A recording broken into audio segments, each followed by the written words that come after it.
আসসালামু আলাইকুম। কানিজ ফাতেমা লোপা আমন্ত্রণ জানাচ্ছি এনটিভির মধ্যাহ্নের খবরে। বাংলাদেশে আটকে পড়া মিয়ানমার থেকে বাস্তুচ্যুত রোহিঙ্গা জনগোষ্ঠীকে স্বভূমিতে ফেরত পাঠাতে বাংলাদেশকে সম্ভাব্য সব ধরনের সহযোগিতা করবে বলে জানিয়েছেন জাতিসংঘের শরণার্থী বিষয়ক হাই কমিশনার ফিলিপো গ্র্যান্ডি। সুইজারল্যান্ডের দাভোসে ওয়ার্ল্ড ইকোনমিক ফোরামের বৈঠকের সাইড লাইনে বাংলাদেশের অন্তর্বর্তী সরকারের প্রধান উপদেষ্টা অধ্যাপক মোহাম্মদ ইউনূসের সাথে এক বৈঠকে তিনি একথা জানান। বাংলাদেশে রোহিঙ্গা সংকট আরও জটিল আকার ধারণ করছে উল্লেখ করে ড ইউনূস বলেন, মিয়ানমার থেকে ক্রমাগত রোহিঙ্গাদের বাংলাদেশের ভেতরে ঠেলে দেওয়া হচ্ছে। এ সময় তারা মিয়ানমারের রাখাইন রাজ্যে চলমান সংঘাত নিয়েও আলোচনা করেন। এর আগে প্রধান উপদেষ্টা একই স্থানে ফিনল্যান্ডের প্রেসিডেন্ট আলেকজান্ডার স্ট্রাবের সাথে বৈঠক করেন। এ সময় তারা নতুন মার্কিন প্রেসিডেন্ট হিসেবে ডোনাল্ড ট্রাম্পের দায়িত্ব নেওয়া, রাশিয়া ইউক্রেন যুদ্ধ, ভূ রাজনৈতিক বিষয়াদি ছাড়াও বাংলাদেশের রোহিঙ্গা সমস্যা নিয়ে আলোচনা করেন। পরে অধ্যাপক মোহাম্মদ ইউনূস মালয়েশিয়ার প্রধানমন্ত্রী আনোয়ার ইব্রাহিম ও থাইল্যান্ডের প্রধানমন্ত্রী পেতংত্রান সিনাওয়াত্রার সাথে দেখা করেন।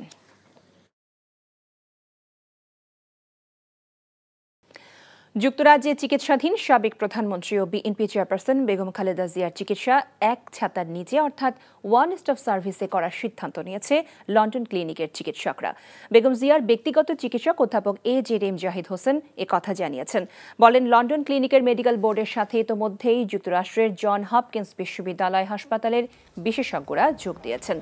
শুক্রবার তারা বৈঠক করেন। বাংলাদেশি চিকিৎসক দলও ছিলেন মেডিকেল বোর্ডের সভায়। অধ্যাপক প্যাট্রিক কেনেডির নেতৃত্বাধীন মেডিকেল বোর্ড সর্বশেষ স্বাস্থ্য পরীক্ষার রিপোর্ট পর্যালোচনা করে আরও কিছু পরীক্ষা নিরীক্ষার সিদ্ধান্ত নিয়েছে। আগামী 2-1 দিনের মধ্যেই যুক্তরাজ্যের আরও 2 জন চিকিৎসক বেগম খালেদা জিয়াকে দেখবেন বলে ডাক্তার জাহিদ হোসেন জানিয়েছেন। 8 জানুয়ারি লন্ডন ক্লিনিকে ভর্তি করা হয় বিএনপি চেয়ারপারসনকে। তার চিকিৎসার সার্বিক তত্ত্বাবধান করছেন ছেলে তারেক রহমান।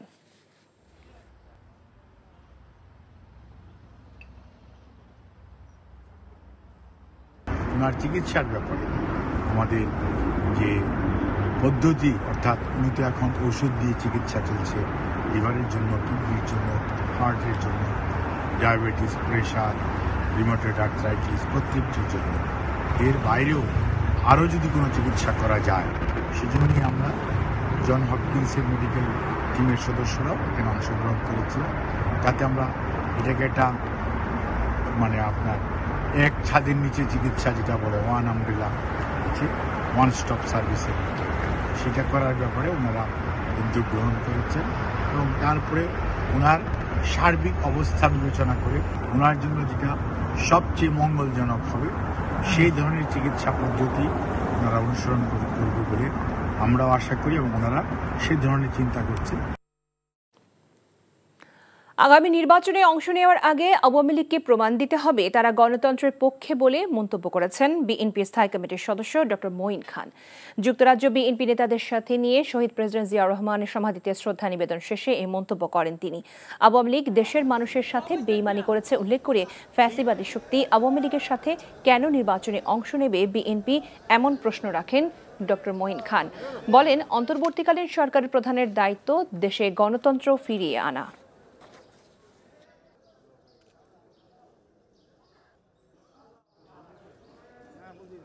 একটি জনগণের দল তারা এদেশে ফিরিয়ে এনেছিল শহীদ প্রেসিডেন্ট জিয়াউর রহমানের নেতৃত্বে। সেই দল কেন একটি ফ্যাসিস্ট সরকারকে সঙ্গে নিয়ে নির্বাচন করবে? বাংলাদেশে আওয়ামী লীগ সরকার বিগত 15 বছর যাবৎ বাংলাদেশের মানুষের সঙ্গে তারা বেইমানি করেছে। তারা নিজেদের স্বাধীনতার শক্তি বলে দাবি করে, তারা কখনো স্বাধীনতার পক্ষে শক্তি ছিল না। আগে আওয়ামী লীগ সত্যিকার অর্থে তারা গণতন্ত্রে বিশ্বাস করে কিনা তার পরীক্ষা আগে আজকে বাংলাদেশে 18 কোটি মানুষ। বিমান টিকিট না পেয়ে মালয়েশিয়া যেতে না পারা শ্রমিকরা কারওয়ান বাজারে বিক্ষোভ করছেন। এ বিষয়ে জানতে চলে যাচ্ছি সহকর্মী আপেল শাহরিয়ারের কাছে। আপেল, শ্রমিক বিক্ষোভের সর্বশেষ কি তথ্য আপনার কাছে আছে?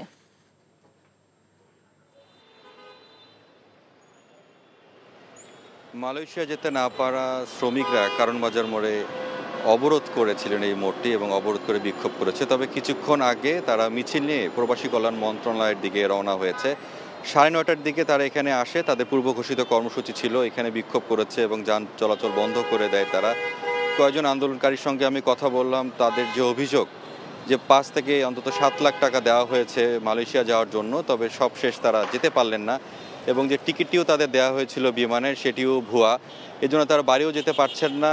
কষ্ট করে বলছেন যে অনেকটা ঋণগ্রস্ত হয়েছেন, জমি বিক্রি করেছেন, কারো কাছ থেকে ধার নিয়েছেন। এই সব মিলে এখন তারা তাদের এই টাকাটাও ফেরত দিতে পারছেন না যাদের কাছ থেকে নিয়েছেন। সব মিলে তারা ঢাকাতেই অবস্থান করছেন এবং বিভিন্ন সমাজে আশ্বাস দেওয়া হচ্ছে, রিক্রুটিং এজেন্সিগুলো তাদেরকে বলছেন যে তাদেরকে আবার মালয়েশিয়া যাওয়ার জন্য যে প্রক্রিয়া সেটি চলমান রয়েছে। তবে কোনো দৃশ্যমান কোনো তৎপরতা না থাকার কারণে আজকে বাধ্য হয়ে তারা সড়ক অবরোধ করে বিক্ষোভ করেছেন বলে জানিয়েছেন। এখন তারা প্রবাসী কল্যাণ মন্ত্রণালয়ের দিকে যাচ্ছেন এবং সেখানে গিয়ে তাদের স্মারকলিপি দিবেন এবং পরবর্তী কর্মসূচি সরকার কী পদক্ষেপ নিচ্ছেন তাদের বিষয়ে সেটিও তারা জানার চেষ্টা করবেন।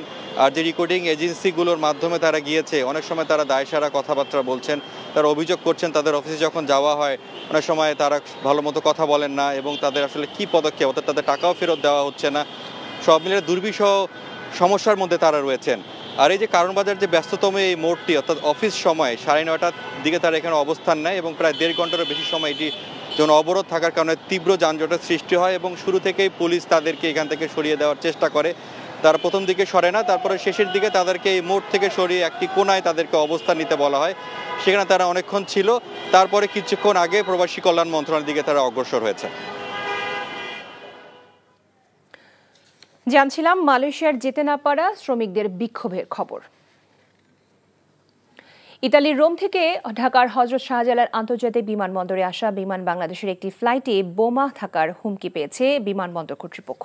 তবে 250 যাত্রী এবং 13 ক্রু নিয়ে ফ্লাইটটি সকালে নিরাপদেই ঢাকায় অবতরণ করে। যাত্রীরাও সবাই নিরাপদে নেমে বিমানবন্দরের টার্মিনালে যান। বিমানবন্দরের নির্বাহী পরিচালক গ্রুপ ক্যাপ্টেন মোহাম্মদ কামরুল ইসলাম গণমাধ্যমকে এসব তথ্য জানিয়েছেন। তবে অপরিচিত নম্বর থেকে আসা সেই হুমকি হালকাভাবে না নিয়ে বিমানবন্দরে নিরাপত্তা জোরদার করেছে কর্তৃপক্ষ।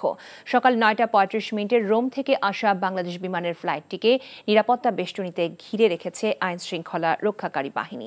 পাশাপাশি পুরো বিমানবন্দরে নিরাপত্তা জোরদার করা হয়েছে। চট্টগ্রাম 15 আসনের সাবেক সংসদ সদস্য আবু রেজা মোহাম্মদ নেজাম উদ্দিন নদভীকে হত্যাসহ 2টি মামলায় 4 দিনের রিমান্ড মঞ্জুর করেছে আদালত। সকালে পুলিশ চট্টগ্রামের চিফ জুডিশিয়াল ম্যাজিস্ট্রেট মমিনুন্নেসা খানমের আদালতে হাজির করে 10 দিনের রিমান্ড চাইলে বিচারক 4 দিনের রিমান্ড মঞ্জুর করেন। পুলিশ জানায় নদভীকে চট্টগ্রামের কোতোয়ালি চান্দগাঁও থানার 2টি হত্যা মামলা সহ পাঁচলাইশ কোতোয়ালি ডাবল মোরিং থানার পৃথক 5টি মামলা এবং সাতকানিয়া লোহাগাড়া থানার 5 মামলায় গ্রেফতার দেখানো হয়েছে। গত 15 ডিসেম্বর ঢাকার উত্তরা থেকে নদভীকে গ্রেফতার করে পুলিশ।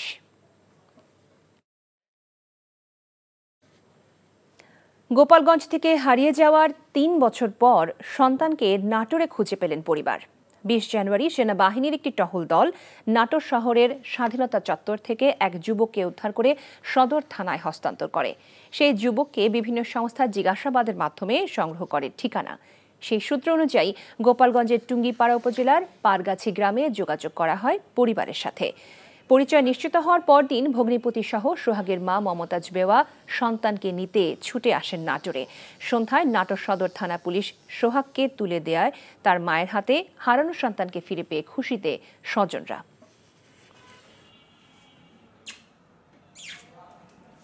আমি ছিলাম কবিরাজ দেখাইতে নেগে, ডাক্তার দেখাইতে নেগে, তখন হেজির থেকে আড়াই যাই হেরে গেছে। আড়ানোর পর 3 বছর পর আমি আজকে পাইছি। আমি টুঙ্গিপাড়া থানার অফিসার ইনচার্জের সাথে কথা বলে সোহাগের ঠিকানা সংগ্রহ করি এবং সোহাগের মায়ের সাথে ভিডিও কলে সোহাগকে দেখালে সোহাগের মা চিনতে পারে। ইতিমধ্যেই সোহাগের ভাই এবং সোহাগের মা এসেছেন।